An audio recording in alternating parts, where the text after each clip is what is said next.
So we're going to talk state of cold calling. So the webinar today is really going to focus on a couple of different topics related to cold calling that I'll introduce here in a second. But where we're really going to focus is on like what's working right now and common myths that we've been taught, like voicemail doesn't work, people don't call us back, things like that, that we're still seeing work, excuse me, in 2024. I got some killer guests today. Greg Alexander Jr., he's an account executive at ZoomInfo. Colin Specter, he's been a guest on the show a couple times now. He's VP of Sales at Orum. My name's Jason Bay. I run a company called Outbound Squad. We do sales training and coaching and all that kind of good stuff. Want to thank our sponsors, ZoomInfo and Orum. I can't really think of two better solutions when it comes to outbound and selling. I mean, you got ZoomInfo not only for data, but for the engage part and really just filling out the entire go-to-market stack. And then Orum, which we'll talk about a little bit later today, but best dialer on the market. And they have a really cool feature that we're going to talk about later today around pickup rates that they help with too, but it's got to be in your tech stack. If you guys are making cold calls, you got to get Orum. So what we're going to talk about today is, one, we're going to really address the first part. Is cold calling still a worthwhile activity? Should we leave voicemails? How to increase cold calling effectiveness. We'll spend a ton of time here. So the mechanics of conducting a great cold call, and then how to improve meeting show rates. So Colin and Greg, let's start with this, you guys. So this is a stat LinkedIn reports, and I've seen similar from other vendors as well. The average rep has about a 2% success rate when a cold call connects. So in other words, it takes 50 connected calls for them to land some sort of next step. And then Allego's got a really great stat, and I see something similar across world-class cold callers around 1 out of every 3 live connects or so, they'll land a meeting. So let's start high level, Colin, just with you from your vantage point, and feel free to elaborate a little bit more on your experience. You've been in the game for a little while, not to date you. You've seen some stuff and hired a ton of reps and led great teams. What's the difference that you've seen between the reps that they just don't really do well at cold calling for whatever reason, and there are some that just like crush it when they get a prospect on the phone? I know this is a really simple answer, but practice.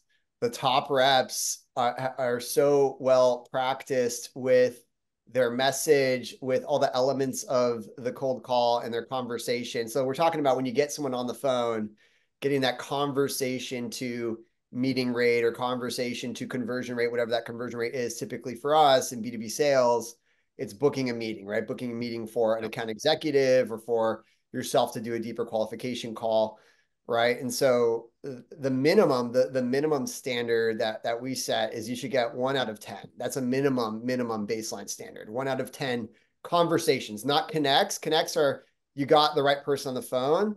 We say conversations are you got them on the phone. You actually were able to give them your elevator pitch, that hook. And the best reps that I've hired over the years, whether at Namely or at Orum or elsewhere, they're really well versed in their script, and it's not because they're so well versed that they don't sound scripted. They just embody the script. They anticipate the most common objections. They know the pains of the persona they're calling, and they know it so well they can't get it wrong. And so when they have that person on the phone, they're really well prepared. They're really well practiced, and so they'll well exceed that even at 30%, benchmark the top performers have seen. But the minimum we look for is you want to get 1 out of 10 booked. Yeah. What's interesting is I feel like this is the intangible thing that it's hard to measure tonality and how well practiced and rehearsed and how professional someone sounds. It's not like a metric that any call recording software is going to give you or to be able to grade. And I don't know about you, it's very hard to teach tonality too, and for someone to be very natural. So it's this like intangible thing that everything we're talking about today, none of this works if you don't sound like you know what you're talking about and that you've had this conversation dozens of times. Greg, what's that journey been like for you? And don't tell us that you just crushed it on your first call. Um, Yeah, what yeah. was that journey like for you, learning, really just getting comfortable on the phone before we start talking about all the techniques and tactics and all that kind of stuff? Yeah, I think everything really came down to practice and having a really good Yeah. flow. right? Like I always like to already know who I'm calling and why I'm calling them. And then I like to get all my calls out the way in one block because I feel like cold calling Yeah. is really nerve-wracking for both parties, right? But once you've done one, two, three, four, you start to get more comfortable as those calls go on. And then that's when, your script or your pitch, your value prop starts to sound a little bit smoother, your intro is a little bit smoother, and the prospect can really feel that on that end. I think that's the biggest thing. It's all about practice and just getting those dials out the way instead of like one dial here, another dial Yeah. there, and then you never get rid of those nerves. Getting into a good rhythm for sure. I think just I'll give you a couple like kind of simple tips from a practice standpoint because we're all in virtual settings now. If you're an account executive, especially because I find account executives, you just make fewer cold calls, so it's easier to get rusty. Dude, find someone on your team 5 minutes before the cold call block starts to just role play real quick your intro. Be the crazy person that's walking around your house with your headphones on, just repeating your intro over and over and over and over again, practicing how you respond to objections. There isn't really any secret outside of you have to put the reps in outside of the calls. Are there other tips you guys have before we move on around practice has been a theme with both of you? What can someone listening to this like put into action after this to start practicing? Yeah, no, Jason, I'd say just to really double click on this. And I know it's like practice. Of course, I should practice, but you should focus on practicing one thing at a time.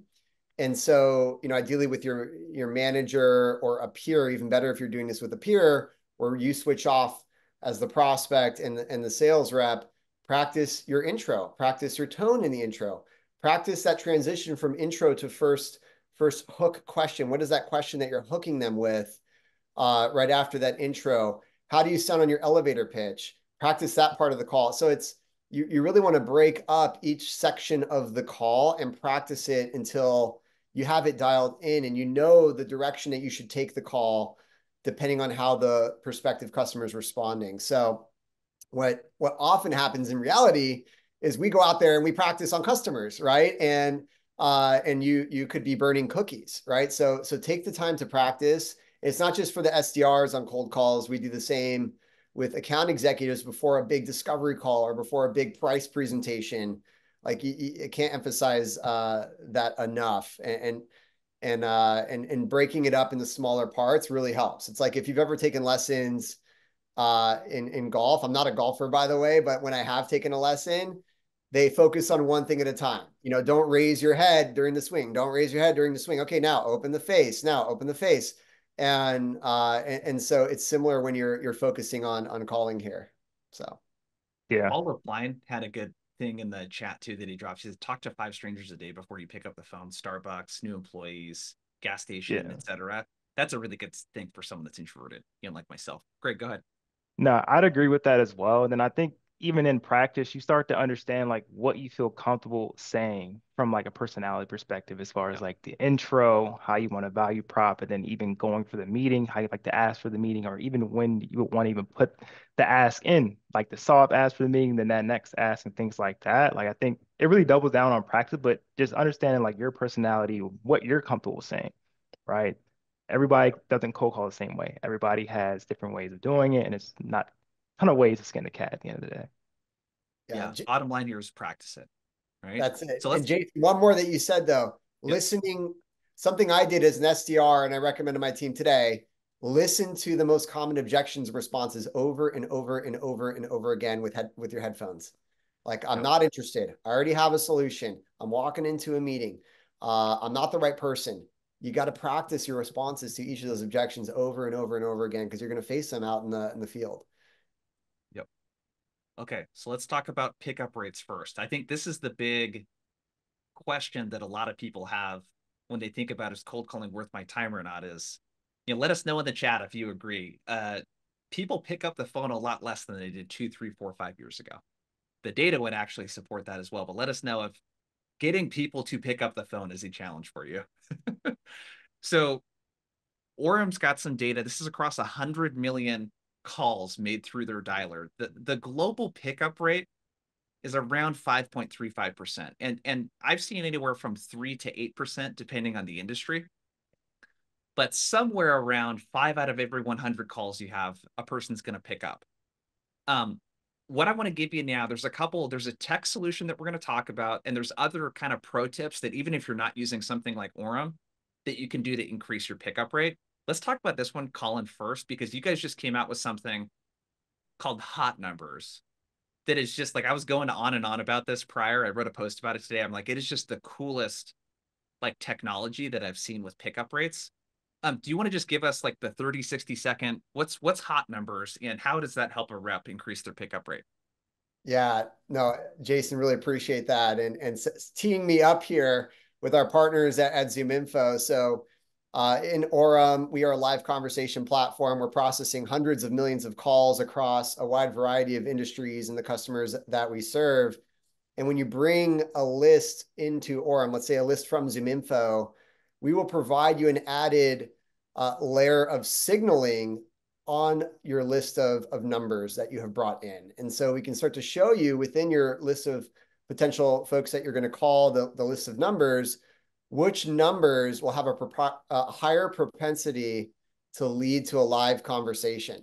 And we'll also show you which numbers have a lower propensity to lead to no answer or to go to a failed number, or if the person doesn't exist in a corporate directory. And so we'll start to give you an added level of analytics on your data.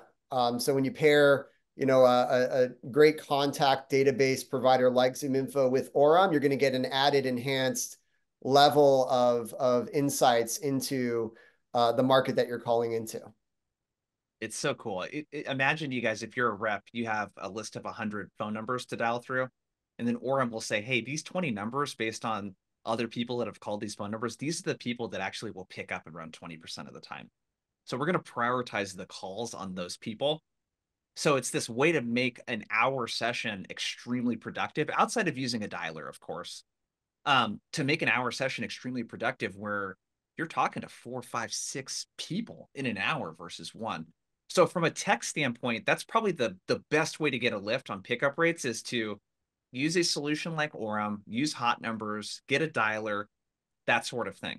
I want to give you guys some more, if you don't have a dialer and you don't have something like Orum yet, I want to give you guys some tips too. We'll kind of go through these and I'll get your guys' kind of take on it as well. Data from Orum showed this, and I've also seen this firsthand with the clients we work with, is calling on Monday mornings and Friday afternoons.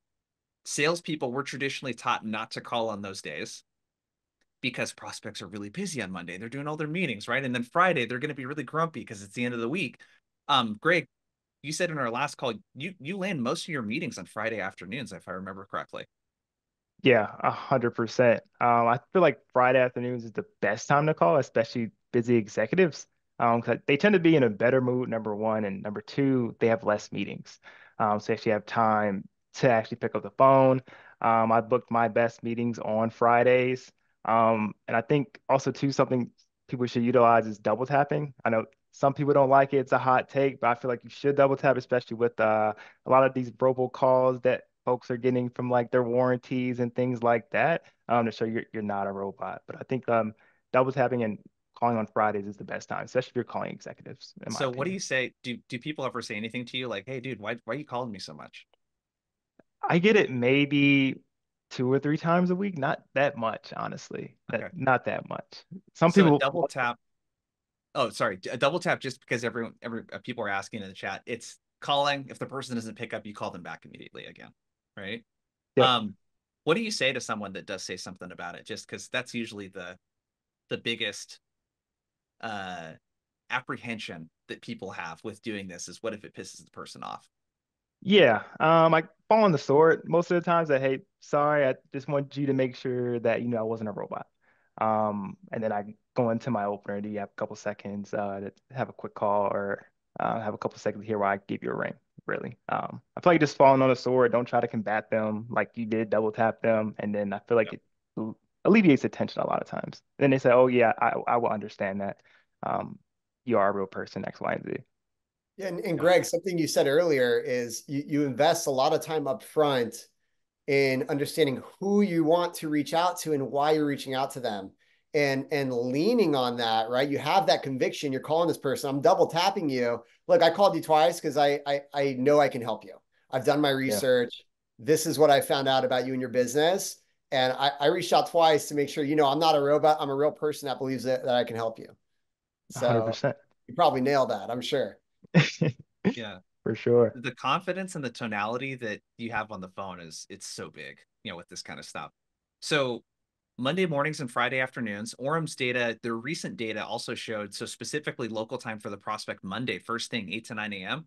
And then Wednesday in the evenings is another time that you guys can try.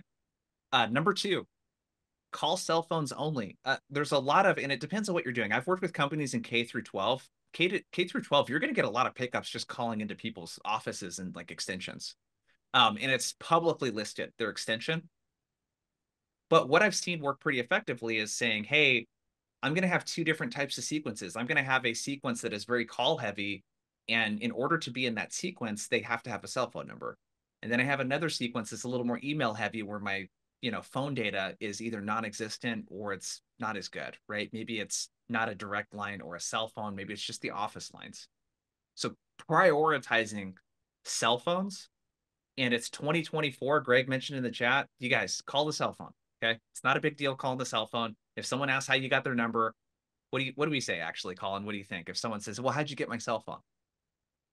ZoomInfo, right? Was that another Yeah. T? Yeah, ZoomInfo. Look, I invested a lot of time and research to get your number because I'm reaching out for very specific reasons, right? But I could also share how you can get numbers like this for your sales team. So Yeah. Yeah. I think being really transparent, hey, here's where I got it from. And then don't make a big deal about it. Just go straight into the reason for your call. Number three is pretty clever too. If there's a prospect that you're having a real hard time getting a hold of, try calling them around before and after the top of the hour. Number four is really good too. Using your sales engagement tool to call prospects who open emails and watch videos. So just prioritizing, I call it following the engagement. How do we prioritize our manual efforts on people that are actually showing a willingness to engage? They're accepting our LinkedIn connection requests. They're opening up our email. They're clicking links if we have that on. They're watching the videos that we send them. And then lastly, calling when your pickup rates are the highest. So I'll show you another screenshot here. You can run a report like this on all of the sales engagement tools. One thing that I always do with clients, so if you're a rep, this is something I would literally have someone in your ops or enablement team do. What you're seeing on the top there is a graph of when call activity actually happens. The dark areas, so around 10 and 11 and 12, that's when the most calls are happening. The screenshot on the bottom where it says best time of data call by answer rate, you want to make sure that the times and days in which you're making the calls align with when the pickup rate is the highest. The best answer to when should I call someone is there isn't really a universal day and time that works across it. It really differs across personas and industries, even time zones, I find too. So run that report or have your ops or enablement team run the report and just prioritize and cherry pick the times that you call based on when the pickup rates are the highest. Colin, Greg, anything else that you two would add on, pickup rates, getting people to pick up the phone? Any tips that you two have that I didn't mention? yeah, I'll bring just a couple others there, right? Maybe your ops team doesn't have a great reporting, feature like what Jason was highlighting here. You can also just look internally at your organization, right? If you work for, a mid-sized or larger organization, you might actually have your own persona that you sell to, right? Let's say you sell to the finance department. Look at your finance team's calendars. Where do they actually have white space? Where are they mostly in meetings? Look at your ops team. If you sell to ops, if you sell to security, if you sell to HR, look at their calendars. Where by and large are they mostly in meetings, and where do they seemingly have more white space where you might be able to catch them on the phone? So that's just a quick little tip. Sometimes you can look right in your own backyard for little areas that may help you out. The other key thing with pickup rates are caller ID reputation. So I would make sure that, if you're calling whatever phone system you're calling from, make sure that your number is coming through clean. It's not coming up as spam or anything that might, dissuade someone from wanting to answer the phone from you. So that's another just tip I would add to the list that you shared there. Yeah, that's Yeah. a really big thing. I don't know, I've seen it called like number branding or something along those lines, where just being really conscious of, especially if you're calling through your cell phone, like what pops up when you call them. You can actually brand it with your name. You can pay for that. There's a couple of different Yeah. kind of companies and stuff that do that. But if you're calling through a dialer and just purchase the number through your sales engagement tool, this is something to be really careful of. Because who's going to pick up a phone call that says spam on their iPhone? They're not going to pick up those calls. No, you nailed it, Jason. And I think there's a different kind of play with caller ID depending on, who you're calling. Like if you're responding to, let's say, marketing leads, having your branded caller ID, these people, it's actually a big pattern interrupt if they see your brand coming through because, you reached out for information, you requested a demo versus doing colder outbound. You may want, at minimum, you want to make sure you're not coming up as spam. But there are some other tactics there to improve the connect rate. You might want to use an area code that matches a geography that they sell into or they predominantly do business in. You use the K through 12 example. If you're selling to K through 12, maybe you want to use a caller ID that's within the school district of the school that you're selling to. That's just one example that may improve, actually not even may, we know improves connect rates. And that's different than doing a number spoof, area code match. I don't think that works anymore. I think that's played out. Maybe it works in some industries, but that's my personal take. Well, you guys had some Yeah. data on that too, if I remember correctly, too. The area code spoofing actually lowered pickup rates. So That's right. yeah, Yeah. Greg, what about you? I found me personally, I found for colder outbound, especially like if this is like a net new account that never called, I found that calling within that area code that they work within works a ton. Especially if they're on the move, especially if you're calling that cell phone, like they're more likely to pick up from a Florida number if they're in Florida rather than a Baltimore number. Thinking like I don't know anybody in Baltimore, like why would I ever pick that up? So I think doing making sure the area code matches, I feel like is good, especially if it's a net new account. I've never had any type of conversation with them.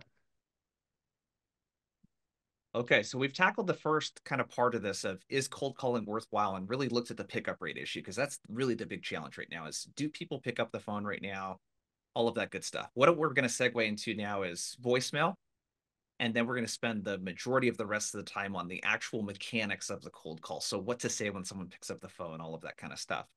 Um, Let us know in the chat uh what percentage of your voicemails do you at least click on? You may not listen to all of them, but if you have an iPhone or an Android, you at least open the voicemail and click on it to either read the transcript or listen to it. What percentage of them do you open? Seems like it's 0 or 100. People are either on one extreme of the spectrum. For sure. My wife Sarah, she's one of those people that does not listen to voicemails. I will click on every single one of them. What about for you two, Greg and Colin? Do you guys open each voicemail that you get? What percentage of them? Yeah, I open all of them. I read all of Well, you them. have to in sales, I Yeah, guess. We're, yeah, I we're have bad to. people to ask, huh? It's my money maker. I gotta, Yeah, you know, it could be money sitting in there. Um, so what I found is that there is not a channel where you have a near 100% open rate on the thing that you deliver. Like email, right? The best open rates are 40, 50%, but really it's your prospect's probably going to open one out of every three emails or less. They're going to pick up less than 95% of the time that you call them, or 95% of the time they are not going to pick up, excuse me, unless you have hot numbers or some other, verification that you're doing. So let's talk about whether voicemail works or not. Okay. So I want to start with a data point on this, and then let's discuss voicemail, because this is such an underrated part of outreach. So you guys did a big study, Orum, again on 7.8 million calls, and this was, I think, last year you guys did this, but you found that the pickup rate was a little over 25% higher when you left a voicemail. So in other words, the prospect was 25% more likely to pick up the second, third, and fourth call if you left a voicemail on the first call. So let's talk about this. And I think we have some differing philosophies on voicemail here, but Colin, we'll start with you with voicemail. What's your philosophy on voicemail?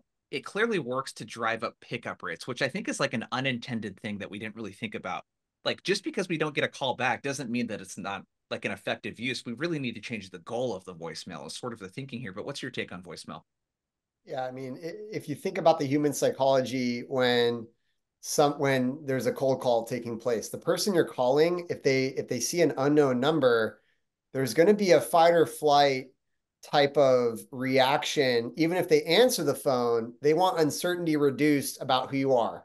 Are you a robot? Are you here to scam me? Are you someone that wants to do business with me? Is this a call from my kid's school, a doctor? What's the story here, right? Like there's curiosity there. They answer the phone, but they have extreme kind of uncertainty and anxiety. The thing with the voicemail, as Jason, you pointed out, I think by and large, it's got 90% plus kind of open rate, right? You're at minimum going to read the transcription on your cell phone or on your business phone line. Most business phone lines will transcribe a voicemail these days. You have uncertainty reduced. The next time you call that person, they likely have read from that number you're calling from who you are and what you're calling about. And so it's already reduced some of the uncertainty there about who you are when you call. So the next time you call, they'll at minimum likely have, first of all, they'll have seen that you left a voicemail. If they read the transcription, they'll know what company you're calling from and maybe a bullet point or two about you. And so it's already reduced some of that uncertainty. That's my big theory on what has boosted the pickup rate with voicemails. Yeah, it's that familiarity. I know this person somewhat. There's a I forget the name of the effect. It's like Vader something. It's the effect that when you decide that, hey, I'm gonna buy a Toyota 4Runner, right? You decide that. You start doing a bunch of research, and then all of a sudden you start seeing them all over the highway. And it's not that there's more Toyota 4Runners out there, you're just more aware of that. Let me know in the chat if anyone can help. There's a phenomenon, I forget what that's called, but you're essentially doing that through sending an email, you're making a call, dropping a LinkedIn message, doing a voicemail, right? You're able to kind of build some of that familiarity. Greg, what's your take on voicemails? So I know when we spoke last week, like, so I typically don't leave voicemail on the first call. I typically leave it on the second call, and then try to point them towards an email or something Mhm. like that. My whole take on maybe not leaving it for the first call, maybe because maybe they were busy and you could potentially get a live conversation that next time, and if they don't answer that next time, then leave a voicemail. That's more my take, and then pointing them to an email. What I will say though, I did practice what we talked about last week, Colin, and left a voicemail and actually got an email back off of the first call, which was Yes. yeah, which was pretty money. So I would Yeah. recommend folks to leave a voicemail on the first call. I would recommend try it out. Yeah. Yeah. That's If killer. I could comment on that, Greg, I mean, that's freaking awesome. Look, like different people, here's the whole theory, right? And Jason, I know you always preach this as well. It's all about being omni-channel because different people within your target market will respond differently to different channels, right? I know there's a lot going in the chat of like LinkedIn versus email, text, all these channels. The real answer is you should try them all, and holistically they should operate in lockstep with one another. And so what we prescribe customers to do that work with us at Orum is when you leave a voicemail, you're not necessarily a call to action to call me back. You're leaving a voicemail pointing them to your email or to the LinkedIn connection you're about to send them, or to the FedEx that you sent them, or some other step in your sales campaign. You're pointing them to that other step where they might learn more about who you are, what you do, why you're reaching out. So it's just another way to cut through the noise versus actually get a callback, and callbacks do happen as well. But you get an email reply that way as well, Greg. So it gives them a chance to respond on the channel they prefer. Because some might prefer email, some might prefer Yeah. phone, some might prefer text, some might prefer LinkedIn. So you give them the choice. Give them the choice, do it on the platform that they prefer. And the whole point through omni-channel, like you said, is you don't really know what their preferences are. So, couple tips on voicemail. Greg, you mentioned one of them. You don't ask for a call back on every voicemail. Like you kind of mix the call to action to go do something else that I call lower friction. So the hardest thing for me to do if I'm an executive and like my Tuesday, Wednesday, Thursday, for example, is just back-to-back meetings like this webinar. training calls, sales calls, etc. I don't really have time to call back. What's lower friction for me is like, oh, hey, check out that email that I sent you with the subject line SDR ramp time.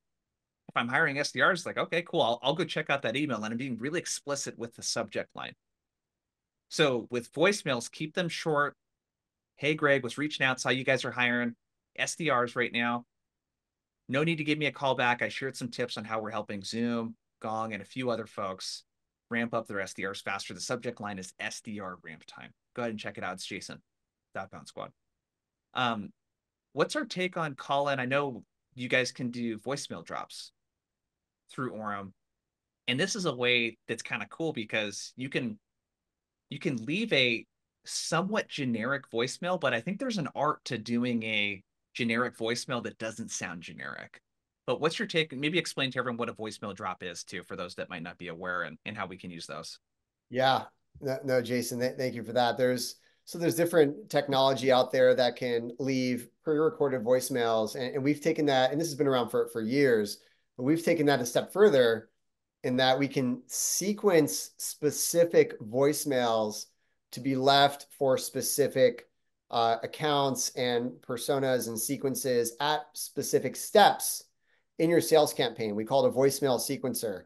So similar to if those in the audience use a sales engagement platform like Zoom Engage or Outreach or Sales Off, and there's so many of them out there, right? But whichever one you use, you might have a step where you send a personalized email. Similarly, you may have a step where you leave a personalized voicemail, and then you can sequence other automated voicemail drops. It's a huge time saver. And then depending on what step in what sequence for what persona you're leaving a voicemail, our platform Orum can leave the correct voicemail for the right step in the sequence, the right account as you have mapped it the first time you built that sequence. So again, we recommend it to operate in lockstep with the rest of that sequence. So if you have a sequence that says, I'm going to call on day 3, right after the call task completes, we're going to drop a voicemail. And right after that voicemail completes, an email gets fired off automatically. And so that voicemail might just say, hey, Outbound Squad, I just sent you an email that covers exactly why I'm calling you. I know it's the 3rd time you're seeing my number pop up. Check out the email, and I really think we can help. If it's relevant, give me a call back or reply to the email. If not, I'll give you a call next week. And it's another way to add another touch in lockstep with the other steps you're taking. Love it. That's voicemail, everyone. So should you leave them or not? Yes, you should absolutely leave them. Try mixing up the reason, the call to action, excuse me, at the end of the voicemail. What are you asking the person to do? Really think about how you can do something that's low friction, that creates some interest. Let's get to the part that everyone's probably been chomping at the bit to talk about, is the actual call itself. And I want to open with a couple data points here. Chorus has got 2 data points. I reference these quite often. One, the average cold call only lasts about 80 seconds. And only 10% of connected calls last longer than 2 minutes. And in my experience, you're probably not booking a meeting in under 2 minutes. And if you are, it's probably not a good meeting. You haven't really had a chance to really have much dialogue with the prospect yet.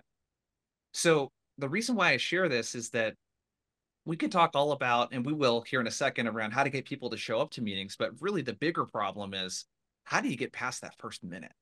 What do you need to do in the first 30 to 60 seconds?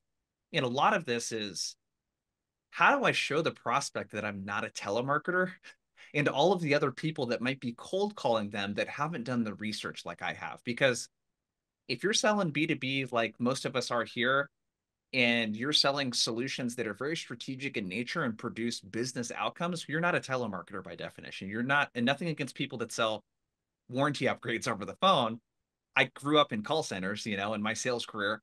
There's nothing wrong with that, but that's not what we're doing. We're not selling to people. And oftentimes we do things unintentionally that make us sound like a telemarketer or someone that is very uninformed. So Greg, I'll kick this first question over to you. When you think about, like, if we really focus in on our opener, what are some of the things that you have made habit or think about around, like, just pace and tonality? what are you really trying to convey to the prospect in that first 30 seconds before we talk about what you even say? How do you think about the tonality and the pace and all of that kind of stuff? Yeah. Um, I think you should be really relaxed when you make a cold call and like really take your time. I feel like when you talk a little bit too fast, it's gonna make the prospect, they're already in fight or flight, right? I feel like it's gonna give them brush them off the wrong way. I think you need to be really relaxed and say something that's really specific to them. So they actually get that show me you know me, right? Like you know what city they're in, what state, what industry they're in, who they sell to. You don't need to know the specifics on what they do, but you have relevant stuff to say to earn that extra 10 seconds. I always like think about cold calling. It's all about earning a couple more seconds, right? A couple more seconds of the time each time you speak with them. So relaxed. Is there anything that you do? I'm curious, just to prepare for a session, just to relax yourself. Do you, stand up versus sit down when you call? Do you like to do a quick breathing exercise? Do Yeah. you get some pump in? I don't know. What's your style, man? What do you what do you like to do Uh, before a before a cold I, call vlog? I just take a really deep breath. Honestly, I just take a really deep Yeah, breath. I already have my call task ready. I take a really deep breath and I just yeah, kind of detach from it. Like doesn't matter how it goes. I'm just gonna do. I already did my research. I'm already prepared. I mean, I'm already prepared, and I already know what I'm gonna say, and just do the thing. Really, just stay really relaxed. Like, don't overthink it. I think that's the biggest thing reps do. They overthink cold calling. Like, you're gonna go yeah. in there with a particular thing you want to say, and then you're gonna get hit with an objection, or they're gonna throw something off. But if you're relaxed, you'll be able to pivot to each person you're talking to, because every cold call isn't the same. Folks are hilarious in the chat. I don't know if you guys are looking at this, just stuff that people do. For Um, so give us your opener, Greg. So maybe let the audience know what types of people you call on at ZoomInfo, and then what might an opener sound like for you if you were, kind of riffing on something. You mentioned the show me you know me, which Sam McKenna, to give her credit, talks Yeah. about that a lot. She might even have it Yep. trademarked, I think. Um, Yep. so what does uh 100%. what does a typical opener sound like? So typically I sell to VPs of sales, sales and marketing professionals. But typically an opener for me would be like, hey Jason, this is Greg from ZoomInfo. I know I'm catching you out the blue here, but do you have a couple seconds? I promise to be brief. That's typically my opener. And then after that, I say, hey, the reason for my call, Jason, is that at ZoomInfo, we can show you when healthcare companies, specifically in Texas, are doing a ton of research around revenue cycle management services. Wanted to know if that would be of interest if you guys are actively bringing on new clients at the moment. Yeah, so that relevance, dude, is just so it's very specific to their industry. And Yeah, you're also dropping in lingo there that's specific to something that someone in that role would want to accomplish. That's great. I think the other thing too, just to point out, and someone mentioned something about smiling. That's a tip that I always recommend. And your tonality, Greg, is great. Like you seem very approachable, like friendly but professional at the same time, and just super easy to talk to. That is just so important. So you do permission-based opener, something very yep, classic. I teach that as well. Hey, it's Jason with ZoomInfo. No, we probably caught you in the middle of your day. Do you got a couple seconds? Promise to be brief. Something along that variation, right? And then you go immediately in with something relevant. Um, Colin, let's jump over to you.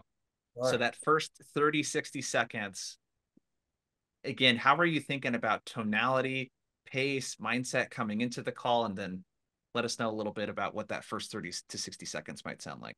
Yeah, absolutely. And first, just to comment on Greg, I mean, I get relaxed just talking to Greg here. You know, you're I know. smooth, you got great, calm tone, and I think that's authentic to your, to you and your message. And I think that's the key thing is, the art of sales, right? There's a science, and you should know your script, but the art is your tonality, and you can practice certain tonality, but being authentic to you and driving that human interaction is really key. And on that note, for me, I live and breathe positivity, positive mental attitude. And I've always done this opener. And I think I shared this on one of your past webinars. And I teach it to my reps. Not all of them use this. Some of them have found their own that works.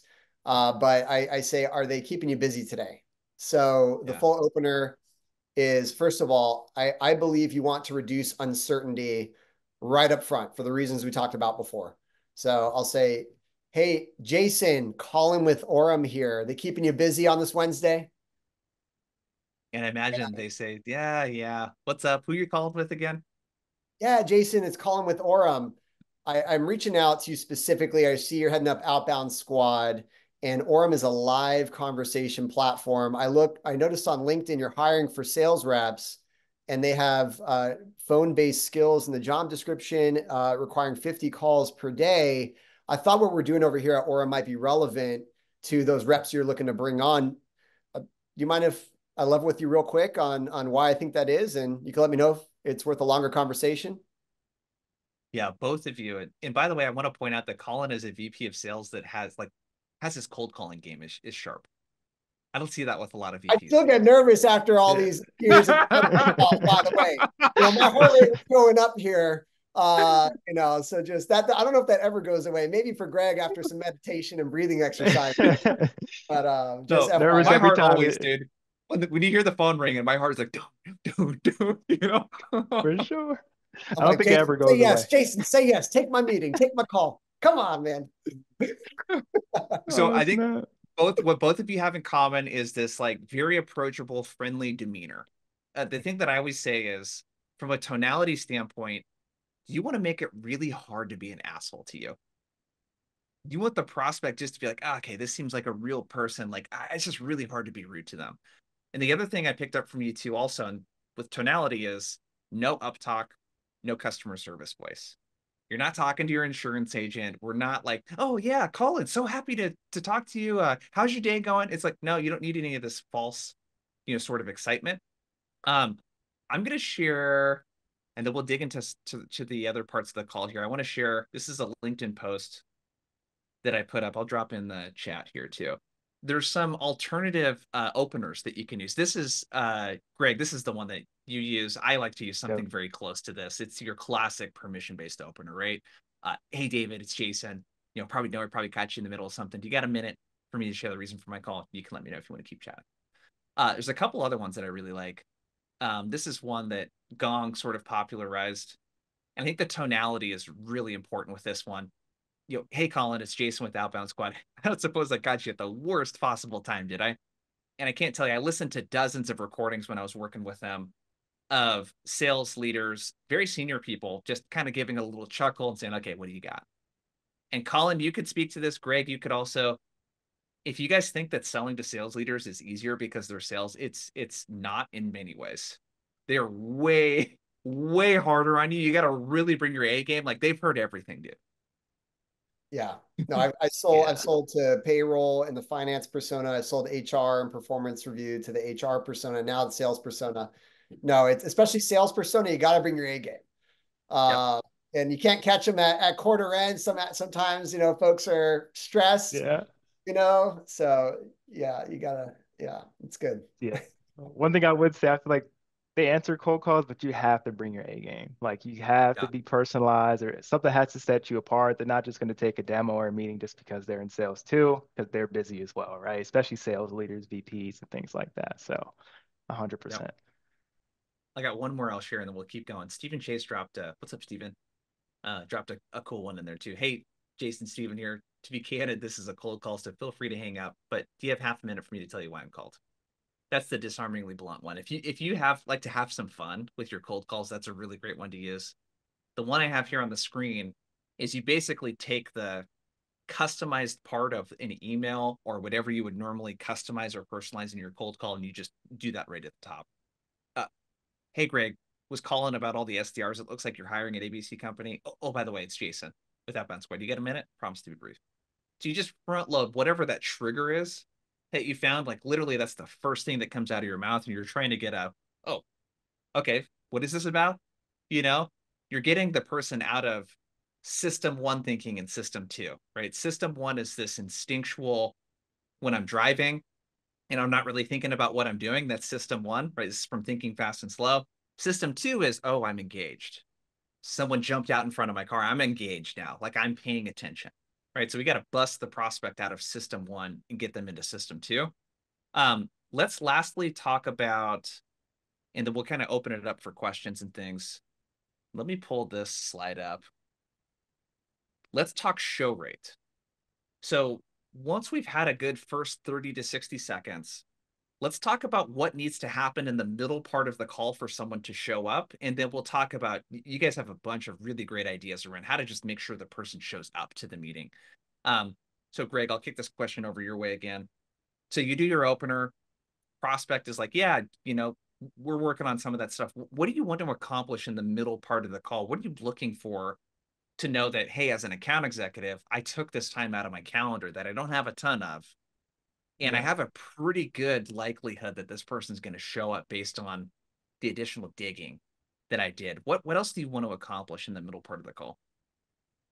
So this is when like you're asking for the meeting. Is that what you mean? Yeah, so you did the first part. Hey, Yeah. is growing.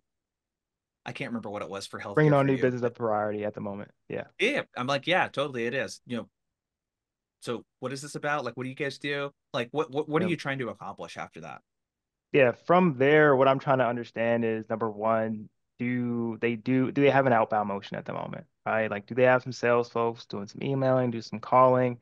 And if they do, from there, I like to pivot and say, okay, like, sound like this is a great fit here. I would love to chat about this later today or tomorrow. I think the big thing about show rate, number one, is making either same day or next day, and then sending that invite on the call and making sure that they accept. I feel like if it's too far out of a meeting, those show rates start to lower, right?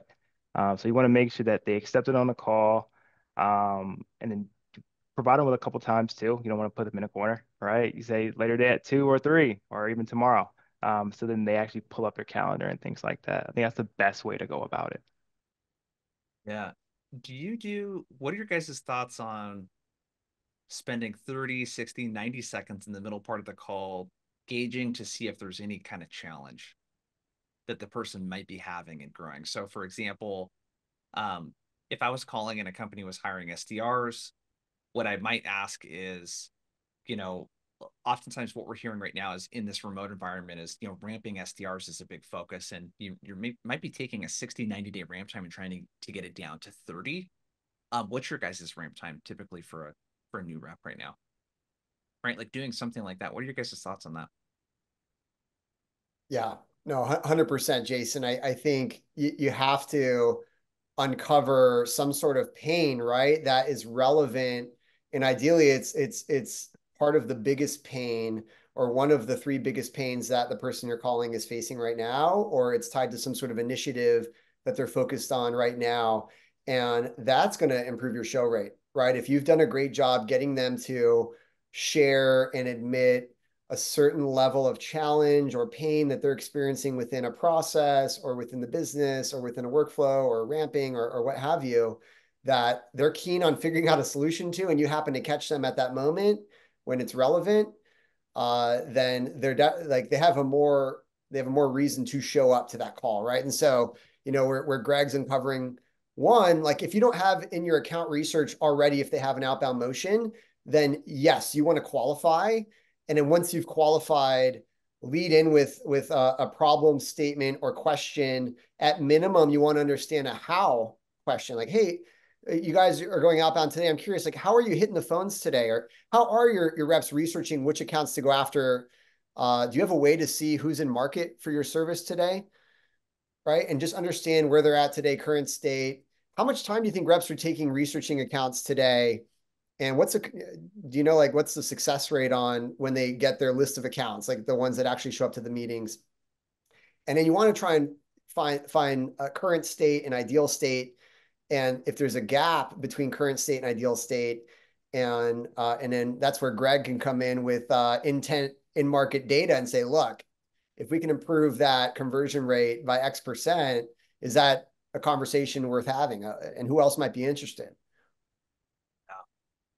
Yeah, I think it's Yeah. big.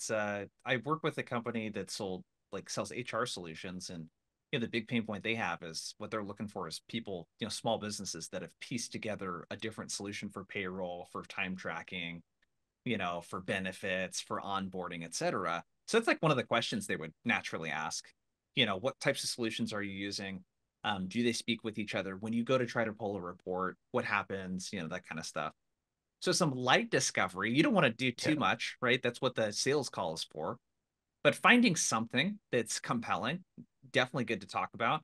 Another thing, just because I've seen it in the chat, someone had mentioned something along the lines of, hey, because I don't think this would work on me, I don't do it on other people. That's a bias that a lot of us have. One thing that we have to remember is, with very rare instances, you probably haven't done the job of the people that you're reaching out to. So just because something you don't think would work on you, that's not a good acid test. Would this work on me? Because you aren't your buyer. So you got to really look at, hey, what's working for these buyers? What are other reps doing from a sales, from a prospecting standpoint, and try not to apply your own bias to some of the stuff that we're talking about. Because we have about 5 or 6 minutes left, let's continue this on show rates. So Greg, you dropped the first tip, which is a great one of, hey, dude, if I can meet with them later today or right now, like that's ideal, right? As soon as possible, compressing the time from the call to the meeting. Colin, what other tips do you have around show rates, and what's a good benchmark for you, by the way? Oh, I mean, in terms of show rate, I look, I bet we want to shoot for 100% show rate, of course. But our show rates, we're in the 90% in That's terms of high. show rate, That's great. which is great for us. And we've done a lot of work to get it to that point. And so some of the tips I can share, one is that first one of what pain, like what interest is piqued that they're going to want to show up to the next call, right? You had to pique their interest, and you can pique their interest through pain, through maybe an insight that you want to teach them about their business on a follow-up call. So there needs to be something that they're really keen on learning in that next call. But just some tactical tips I can share. One, in these days, there are calendar filtering for Google and Microsoft calendars. If you've never emailed someone before, the invitation will no longer show up on their calendar. So the person has to physically click accept in the email for it to show up on their calendar. Whereas in the past, you could send an invite and it will show up on someone's calendar. So I'm going to repeat that. You want to make sure that the person receives the email, it doesn't go in the spam filter, and that they actually click accept. Otherwise, it won't show up on their calendar. So that was a change that Google and Microsoft made in the past 12 months or past 18 months or so. So make sure that you're getting the person, if they're in front of their computer, hey, you're in front of your computer right now. I know calendar invites are winding up in the email filters. Do you mind just clicking accept to make sure we hold the time for you? So make sure you're doing that. The other one is, we call it a call between the calls. So just like a restaurant would confirm a high class reservation when you book a reservation, calling before the formal meeting just to confirm, or leave a voicemail just to confirm, hey, my account executive is really excited. Jason's really excited to meet with you tomorrow, Greg. We're going to cover and list out the agenda. We're going to cover just an overview on your current state, a bit more about Orum, like we talked about in the call, and you're going to leave with some tactical tips. Excited to meet with you. So we call that a call between the call, confirmation. So email accept, call between the call, and make sure you include an agenda on that calendar invite as well. Because if you book it maybe a week out, people are busy, they forget, what was that meeting I booked? Have a clear description and agenda in there to reduce uncertainty and increase the likelihood that they're going to show up. I totally agree with that. I think an agenda is big. Also, too, I would add in there, like adding in, depending on whatever you sell, maybe a little video, maybe a little screenshot, just to give their creative juices flowing. They might even come to that call with their own questions that they might already have. And then it can kind of lower their guard, especially if it's a cold call going to that first meeting. They might already have their own questions and have additional things you guys can bump off of in that, in that first discovery call anyway. So I think that's pretty good too. Yeah. Love that tip of confirming the reservation, right? And then to your point, Greg, they're adding a video. Go the extra mile, especially if it's an executive. Another thing you had talked about, Colin, is this hot transfer technique too. So getting a prospect live and saying, hey, Colin, actually, Greg's available right now. I'm going to go ahead and patch him into the conversation and let you guys take it from there. Can you talk a little bit more about that? You nailed it. Like Greg was talking about, why not right now? Hey, do you have a few minutes right now? Because I see Greg, my account executive, who's assigned to Outbound Squad, is available right now. Do you have a few extra minutes? and I can bring them into the call? Yeah, you know what? My next meeting cleared. Or yeah, you know what? This is really important. I'm so happy you called. Let's do it. No, I can't do it right now. I could do an hour from now, or how about tomorrow morning? Right? Not say most, I'd say often I see SDRs try and book a meeting a few days out or later in the week, but book it now if you can. If you have an AE, if you have a Slack, here's another tip. If you have a Slack channel, like a round robin Slack channel or a hot transfer Slack channel, and for some meetings, if it's not like a totally named account, for some meetings, if you could just say, hey, I've got one on the line, who's Yeah, available? I And got you me a get Marlin. reps freaking jumping in there, throw them a link to get into the call with you, and let's book the meeting. Why wait? Time is now. Yeah. Let's go. No, dude, I love it. I love it. The last tip I will leave with this is group text.